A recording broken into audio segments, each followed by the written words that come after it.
The great chamber of the Galactic Council stretched upward like the inside of a cathedral, made from living crystal and ancient metal that had been forged before humanity even learned to walk upright on two legs. Ambassador Elena Vasquez stood at the center of this vast space, and she felt very small indeed, but she had trained herself never to show weakness in front of the elder races, who watched her from their elevated platforms with eyes and sensors and organs that humans could barely understand. She had spent 3 months preparing for this moment, and she had rehearsed her speech 100 times until every word was perfect and every gesture was calculated to show respect without showing submission. The 12 elder races surrounded her in a semicircle of judgment, and each one represented a civilization that had traveled between the stars when humanity was still figuring out how to make fire. The Valori were the oldest and the most powerful, and their bodies were made of living crystal that sang with frequencies humans could barely hear, and their high speaker sat at the center of the council like a king on a throne made of condensed starlight. Elena took a breath and began to speak. Honored representatives of the Galactic Council, she said in a voice that carried clearly through the chamber's perfect acoustics, I come before you today as the voice of the Terran Compact, and I bring a humble petition from the 8 billion humans who call the stars their home.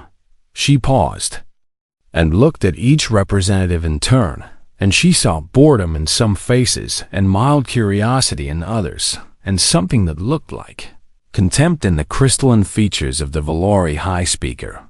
Humanity has been a member of this council for 63 years, Elena continued, and in that time we have followed every law and respected every treaty, and contributed to the collective defense against the threats that lurk in the dark spaces between galaxies. She pulled up a holographic display that showed human ships and human soldiers and human scientists working alongside other species. We have asked for nothing that was not earned, and we have given more than was required. And now we come to you with a simple request. The hologram shifted to show a star map of the outer rim where hundreds of unclaimed systems waited like jewels scattered across black velvet. We ask for colonial expansion rights in the Theta Quadrant of the outer rim. Elena said, these systems are unclaimed and uninhabited, and they pose no threat to any existing territory of the elder races. She had barely finished speaking when the Valori High Speaker raised one crystalline hand, and the gesture was so dismissive that Elena felt her heart sink even before the ancient being spoke. The council has already deliberated on this matter, the High Speaker said in a voice that rang like bells made of ice. And the answer is no. Elena had prepared for rejection because she knew that the council rarely granted anything to the younger species without years of negotiation and careful political maneuvering, but she had not prepared for what came next. Let me explain something to you, the High Speaker continued, and his tone shifted from dismissive to something far worse. Something that perhaps your species has failed to understand despite 6 decades among us. The other elder race representatives shifted in their seats, and some of them looked uncomfortable, but none of them spoke up to stop what was coming. Humans are what we call a transitional species, the High Speaker declared. You are aggressive and short-lived and emotionally unstable, and you breed too quickly, and you consume too many resources, and you fight among yourselves like animals even now. Elena felt her face grow hot, but she kept her expression neutral through sheer force of will. The council has tolerated your presence among us, the High Speaker continued, and his crystalline body began to glow with a cold blue light. And I use the word tolerated very deliberately because that is precisely what we have done. He leaned forward on his elevated platform and looked down at Elena like a god looking down at an insect. We tolerate you as one tolerates clever vermin, he said. You are amusing at times and occasionally useful for tasks that the elder races find beneath our dignity. The words hung in the air like poison, and Elena could hear the blood rushing in her ears. You will remain in your designated systems, the High Speaker declared. You will accept the oversight committees we assign to monitor your development, and you will limit your population growth to the parameters we have established." He paused, and his next words were delivered with a cruelty that seemed almost casual. "And you will be grateful that we permit you to exist at all." The chamber fell absolutely silent, and Elena could feel the weight of that silence pressing down on her like a physical force. 63 years of humanity trying to prove itself, and 63 years of following every rule and accepting every insult and bowing to every demand, and this was how the galaxy saw them.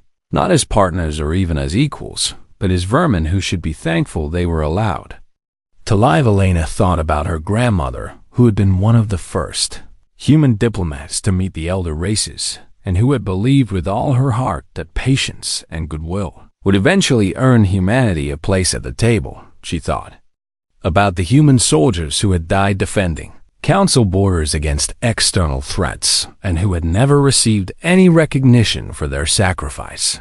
She thought about the children being born right now in human colonies who would grow up under the watchful eyes of alien oversight committees designed to keep humanity small and weak and controllable. And something inside her that had been held back for 63 years finally broke free. But Elena Vasquez was a diplomat, and she had learned long ago that the most powerful weapon in the universe was not a warship or a bomb, but a word spoken at exactly the right moment.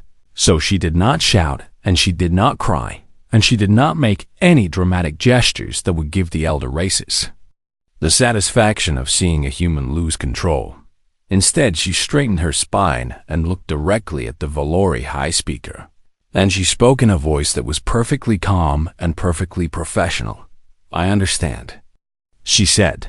"I will relay the Council's position to Earth." And then she turned and walked out of the chamber without looking back. The elder races watched her go, and most of them had already forgotten about her before she reached the door, because what did it matter what one human thought or felt?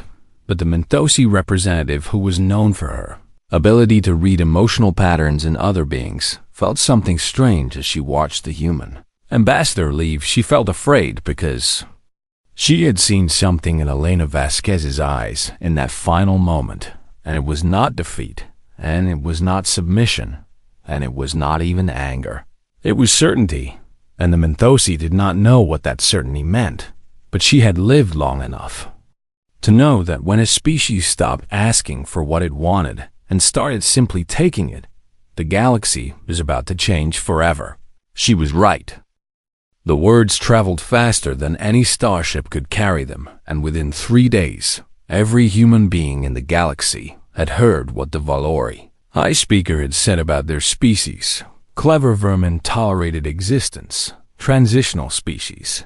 The phrases spread across human space like a virus, and they infected every conversation and every news broadcast and every quiet moment when humans looked up at the stars and wondered what their place in the universe really was.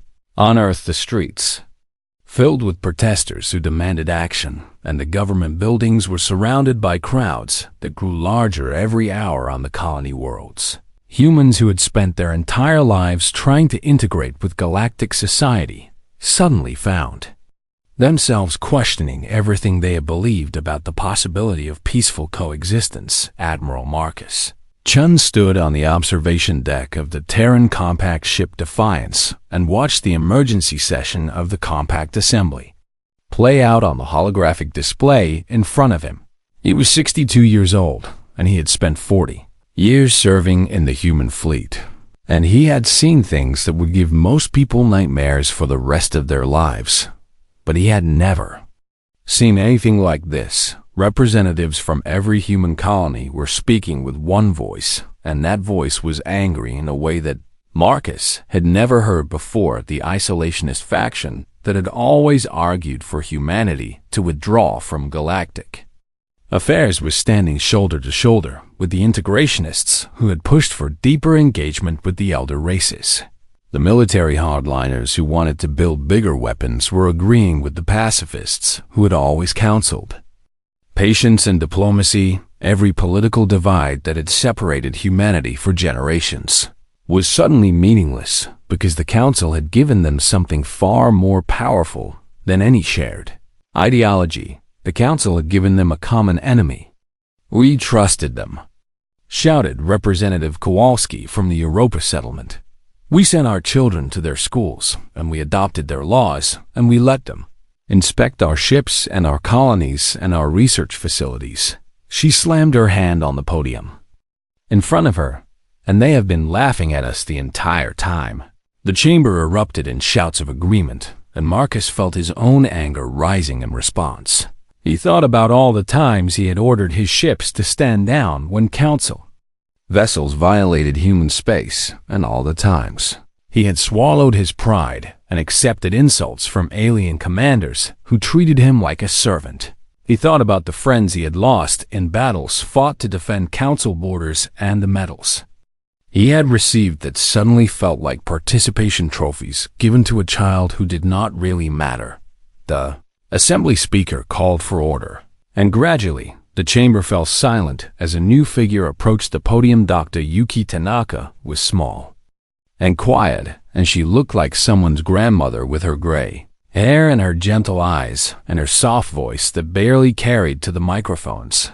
But Marcus knew who she really was, and his heart began to beat faster as she prepared to speak. Yuki Tanaka was the lead researcher of the Prometheus Initiative, and that initiative was the most classified project in human history. And Marcus was one of only a handful of military officers who knew it even existed. Members of the assembly, Dr. Tanaka began in her quiet voice. I have requested this emergency presentation because I believe the time has come to share certain information that has been kept secret for the past 40 years. The chamber grew very still because everyone could hear the weight behind her words. When humanity first made contact with the elder races, she continued, our leaders made a decision that shaped everything that followed. She pulled up a holographic display that showed the first human-alien encounter from 63 years ago. They decided that we would present ourselves as less advanced than we actually were, and they decided that we would hide certain capabilities from the Council inspectors, and they decided that we would accept whatever limitations the elder races imposed on us. Murmurs of confusion rippled through the assembly.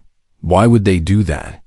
Someone called out. Dr. Tanaka smiled, and it was not a gentle smile, because they were wise enough to know that power reveals truth, and they wanted to see the true face of the beings we were joining. She changed the holographic display, and what appeared made Marcus catch his breath, even though he had seen it before. Ships unlike anything the galaxy had ever seen filled the display, and they were sleek and deadly. And they moved through space without using the jump gates that the Council controlled for 40 years. Dr. Tanaka said, the Prometheus Initiative has been developing technologies that we have deliberately hidden from our so-called partners. The display shifted to show weapon systems that pulsed with energy patterns that should have been impossible. According to everything the elder races had taught humanity about physics, we have faster-than-light drives that do not require Council-controlled infrastructure, and we have weapons based on principles that the elder races abandoned millennia ago because they considered them too dangerous. Another shift showed shield harmonics that bent and twisted incoming attacks in ways that defied conventional understanding. We have defensive systems that can absorb and redirect energy on scales the Valari swore was impossible. The chamber had gone completely silent, and every eye was fixed on the small old woman, who was calmly describing capabilities that changed everything humanity thought it knew about its own position in the galaxy. We did not build this to start a war, Dr. Tanaka said, and her voice was still quiet, but now it carried an edge of steel that Marcus recognized all too well. We built it because we always knew this day might come, and we built it because humans learned a long time ago that hope is not a strategy. She looked out at the assembled representatives, and her eyes were bright with something that might have been tears or might have been joy. We built it because humans do not forget how to fight. the assembly erupted into chaos. And voices shouted questions and demands, and the speaker had to call for order over and over again. But eventually, a vote was called, and when the results were tallied, the decision was unanimous in a way that had never happened before in human political history. Every single representative voted yes, Marcus. Chun watched the results appear on his display, and he felt something shifting inside him, like a weight being lifted from his shoulders. For 40 years he had followed orders, and he had kept the peace, and he had pretended that humanity's place in the galaxy was secure. But now the pretending was over. He turned to his communications officer and gave an order that he had been waiting his entire career to give: signal all fleet commanders, he said. Tell them to begin activation of Prometheus protocols. The officer's hands trembled slightly as she transmitted the message. And send a message to the council. Marcus added, What should it say, sir? Marcus thought about the Valori High Speaker and his crystalline arrogance and his casual cruelty and his absolute certainty that humanity would accept whatever humiliation he chose to inflict. Tell them that humanity is done asking permission. The message went out and across. Human spaceships that had been disguised as freighters and research vessels and mining platforms began to transform hidden weapons. Systems powered up for the first time, and engines that had been throttled down to council-approved specifications roared to life at their true capacity. Humanity had been preparing for this moment for 40 years, and now the waiting was finally over. The galaxy was about to discover what humans were really capable of, and they were not going to like what they found. The Helix hegemony had been the Council's enforcer for 12,000 years, and in all that time they had never lost a war. They were a warrior species whose entire culture was built around combat and conquest, and they had crushed 17 civilizations that had dared to defy galactic law when the Council ordered them to remind humanity of its place. They did not hesitate, and they did not question, and they certainly did not worry supreme. Commander Verax assembled a subjugation fleet of 300 warships, and each one was a masterpiece of destruction that had been refined through millennia of warfare. His officers calculated that the campaign against humanity would last approximately one standard week, and most of that time would be spent traveling to human space rather than actually fighting. The humans had no real military capability that the Helix could detect, and their ships were small and slow, and their weapons were primitive compared to the arsenal that the hegemony could bring to bear. Vorax expected to burn a few human colonies as an example, and then accept the surrender that would inevitably follow. He was wrong. The Battle of Proxima Station began when the Helix fleet dropped out of hyperspace at the edge of the human defensive perimeter, and immediately everything started going wrong. The human ships that rose to meet them did not look anything like the vessels the Helix intelligence reports had described, and they moved through space with a speed and agility that should have been impossible. Vorax ordered his ships into standard formation and began the attack pattern that had worked against every enemy the hegemony had ever faced.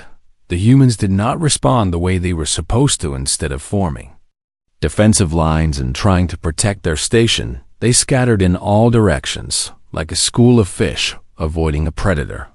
And then they attacked. Captain Amara Okonkwo of the Terran compact ship Fury led a squadron of 12 destroyers directly into the heart of the Helix formation, and her ships were so small that the hegemony gunners had trouble tracking them. She had grown up on the African coast of Earth, and her grandmother had told her stories about how their ancestors had fought against invaders who had superior weapons and superior numbers.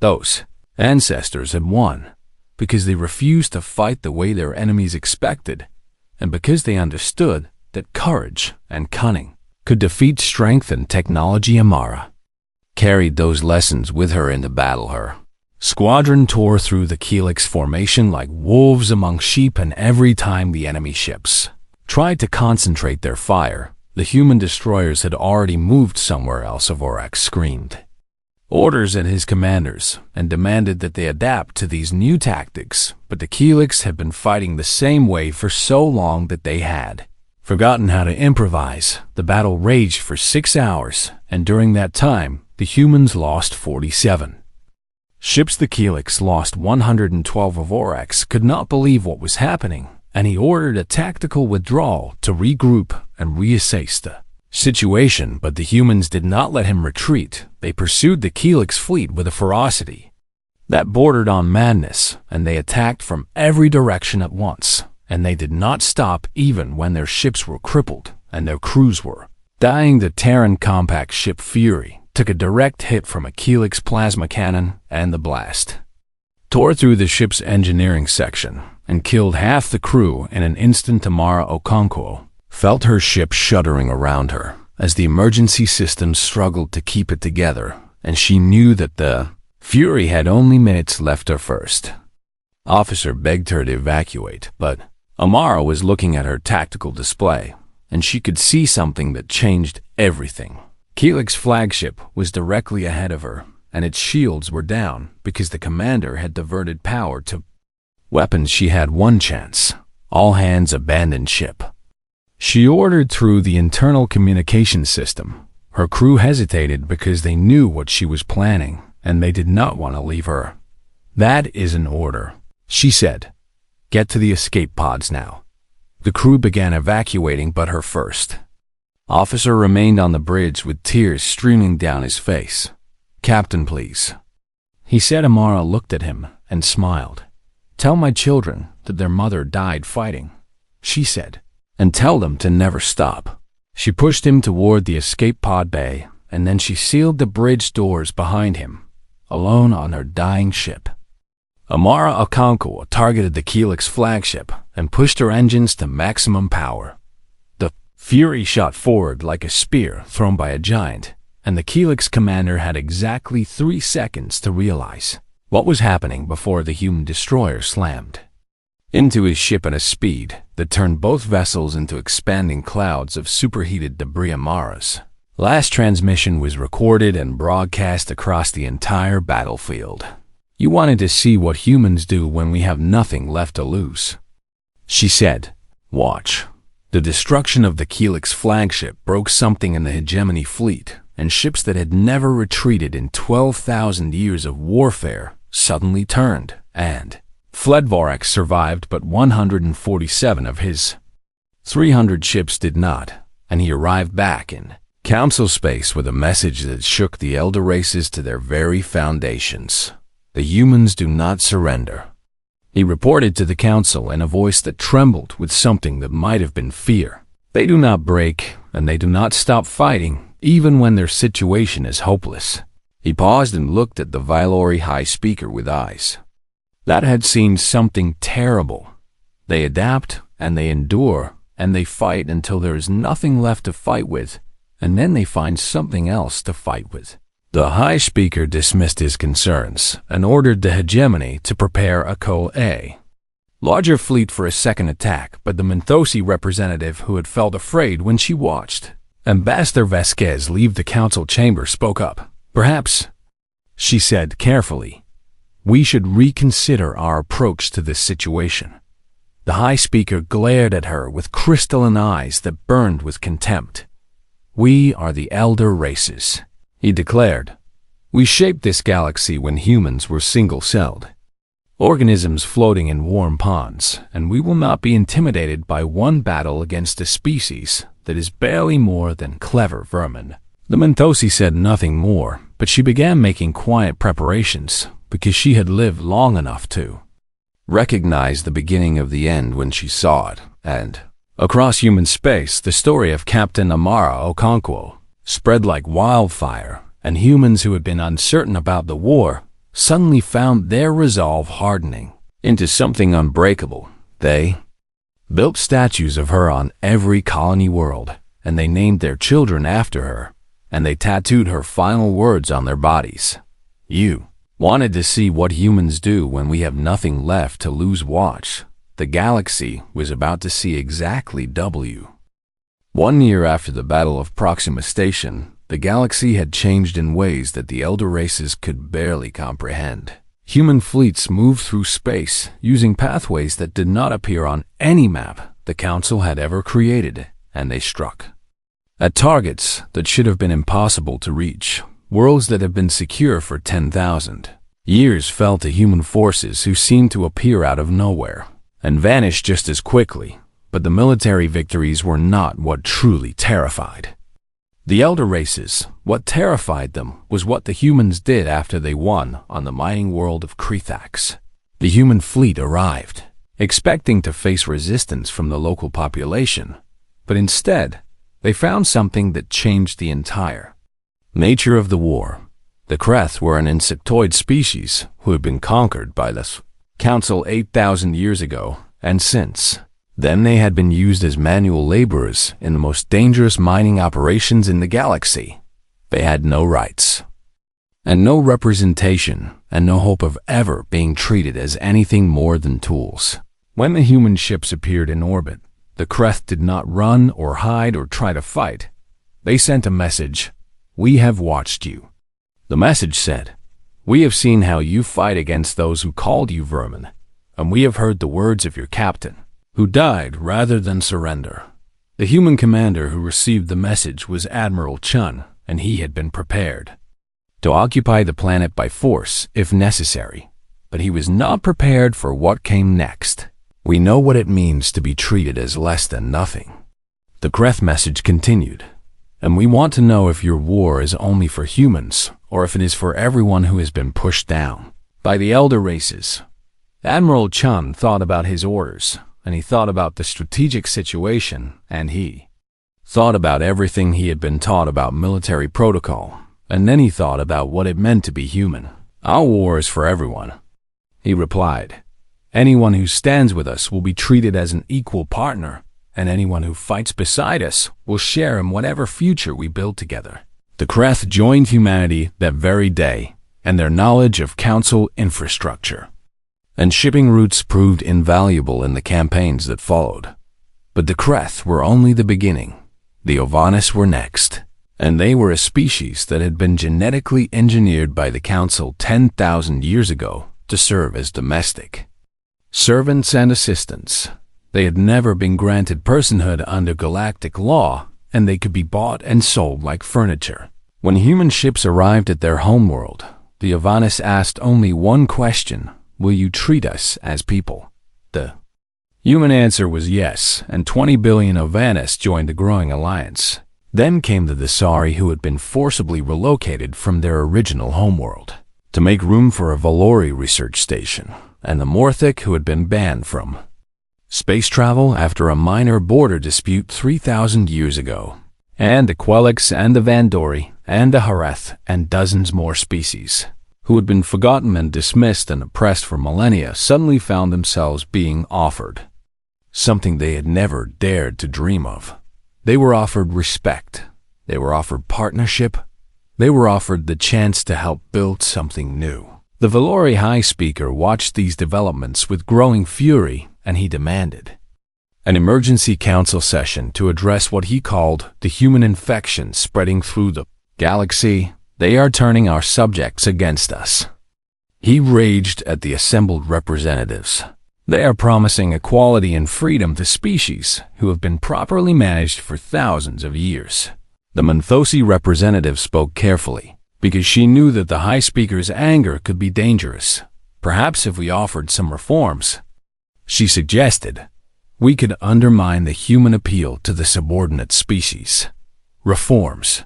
The High Speaker spat the word like it was poison. "We do not reform because we are the elder races, and our system has maintained galactic stability for longer than these pathetic creatures have existed." He turned to the military commanders in the chamber. "We will crush the humans, and then we will remind every subordinate species in the galaxy what happens to those who forget their place." But before anyone could respond to his declaration, the holographic display at the center of the chamber flickered and changed. Ambassador Elena Vasquez appeared as if she were standing in the room with them, and her image was so clear and so solid that several representatives actually stepped back in surprise. I apologize for the intrusion, Elena said calmly, but I thought the council should hear what I have to say directly rather than through official channels. The High Speaker's crystalline form blazed with fury. How dare you, he shouted. How did you access our systems, Elena? Smiled slightly. Let's just say that human cybersecurity capabilities have advanced significantly since you last inspected our technology. She let that sink in for a moment before continuing. I am here to offer you a choice. She said, you can continue this war and watch everything you have built crumble around you as more species join our cause. She paused, or you can accept that the galaxy is changing and find a way to be part of that change. The High Speaker laughed, and it was an ugly sound. You think you have won, he said. You have won a few battles and convinced some inferior species to follow you. But we have ruled this galaxy for millions of years, and we will rule it for millions more. Elena nodded as if she had expected this response. You still do not understand, she said. You look at us and you see a small young species that got lucky in a few battles. Her image leaned forward. But here is what you have never understood about humans, and we spent our entire history being told our place by kings and emperors and anyone else who had power over us. Her eyes were hard as she delivered her final words. We tore down every single one of them. The holographic image flickered and vanished, and the council chamber fell silent. The Menthosi representative looked around at her fellow elder race members, and she saw something she had never seen before in their ancient faces. She saw doubt, and deep in her heart, she knew that doubt was only the beginning because the humans had offered the galaxy something that the elder races had never thought to provide. They had offered hope, and hope was the most dangerous weapon in the universe. 2 years after the war began, the galaxy gathered on Axiom Prime to witness something that many had believed would never happen. The old council was dead, and something new was being born in its place. Ambassador Elena Vasquez stood at the podium, in the same chamber where she had once been called Vermin, and she looked out at a room that was so different from the one she remembered that it might as well have been on another planet. The elevated platforms where the elder races had once looked down on everyone else had been removed and replaced with a circular arrangement where every representative sat at the same level. And there were so many more representatives. Now 47 species had joined the new Galactic Compact, and most of them had never had a voice in galactic affairs before the Kreth. Delegation clicked and chittered among themselves as they prepared for the first session, and their compound eyes reflected the lights of the chamber with something that looked like wonder. The Ovana sat straight and proud in their seats, and their silver skin gleamed with a dignity they had been denied for 10,000 years. The Dazari and the Morthic and all the others who had been forgotten and dismissed were here now, and they were equals. Admiral Marcus Chun sat in the observer section with Dr. Yuki Tanaka beside him, and they watched as the chamber filled with the sound of dozens of languages being translated simultaneously. Do you think it will last?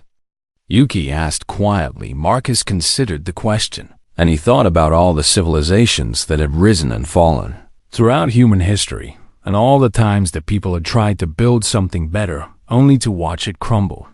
Humans have been asking that question about every society we have ever built, he replied, and we keep building them anyway, because that is the point.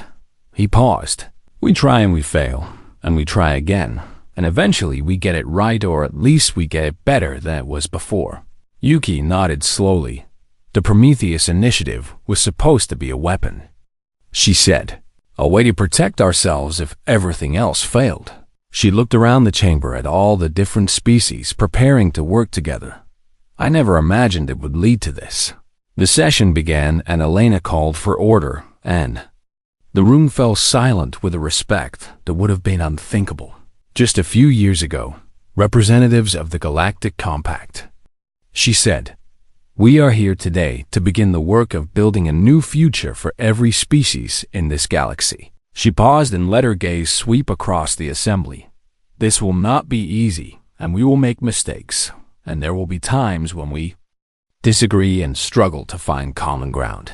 Her voice grew stronger. "But we will face those challenges together as equals, and we will never forget the lessons that brought us to this moment." The first item on the agenda was the formal admission of the former elder races to the compact, and this had been the subject of intense debate in the months leading up to this session. Many of the newly freed species wanted to punish the Valori and the other elder races for millennia of oppression, and there were voices calling for exile or worse. But Elena had argued for a different approach. "We are not building an empire," she had told the preliminary councils. "We are building a future, and that future has to include everyone, even those who wronged us." The vote had been close, but in the end, the majority agreed that the new compact would be better served by integration than by revenge. Now the moment had come for the elder races to take their seats among equals for the first time in millions of years. The Valori High Speaker rose from his position in the former council section, and he looked diminished somehow, with his crystalline form seeming less luminous than it had been during the height of his power. He walked slowly to the central podium, and Elena stepped aside to give him room to speak. For a long moment he simply stood there, and the silence in the chamber was absolute. "The humans have a saying," he finally began, and his voice no longer rang with arrogance, but carried instead a weariness that seemed to weigh down every word. "They say that those who cannot remember the past are condemned to repeat it." He paused and looked around at all the species he had once dismissed as inferior. "We forgot what it was to be young, and we forgot what it was to struggle and earn our place among the stars." His crystalline eyes found Elena, and something in his expression shifted. Humanity reminded. US and they did it in the most painful way possible, but perhaps that was the only way we would have listened. He bowed his head slightly. "I do not ask for forgiveness because I do not deserve it, and what was done cannot be undone." He straightened. "But I ask for the chance to help build something better than what we destroyed." The chamber remained silent as he returned to his seat, and Elena resumed her position at the podium. The motion to admit the former elder races as full members of the Galactic Compact is approved, she announced. "Let the record show that this compact is founded on the principle that no species is inherently superior to another, and that every being in this galaxy has the right to dignity and respect."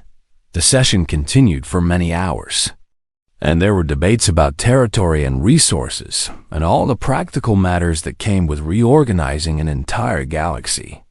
But throughout it all, there was something in the air that Marcus Chen had never felt before in his long military career. There was hope. Later that evening, Marcus and Yuki walked through the station's observation gardens, and they watched ships from a dozen different species docking together at the station's ports. Human children were playing with Kreth larvae in a small park, and their laughter mixed with the clicking sounds that the young insects made when they were happy. An elderly Ovanis woman was teaching a group of human historians the songs of her people, and these were songs that had been forbidden under council law for 10,000 years. "You know," Yuki said as they watched the scene, "I spent 40 years preparing for a war, and I never once imagined that winning would look like this." Marcus nodded. "The best victories always do," he replied. "They look like children playing together and old songs being sung again, and people learning to see each other as something other than enemies." They walked in silence for a while longer, and eventually they came to a memorial that had been erected in the garden center. It was a simple monument with names carved into dark stone, and at the very top was the name of Captain Amara Okonkwo. Her final words were inscribed below her name. "You wanted to see what humans do when we have nothing left to lose?" Watch. Marcus stood before the memorial, and he thought about all the people who had fought and died to bring them to this moment, and he made a silent promise that their sacrifice would not be forgotten.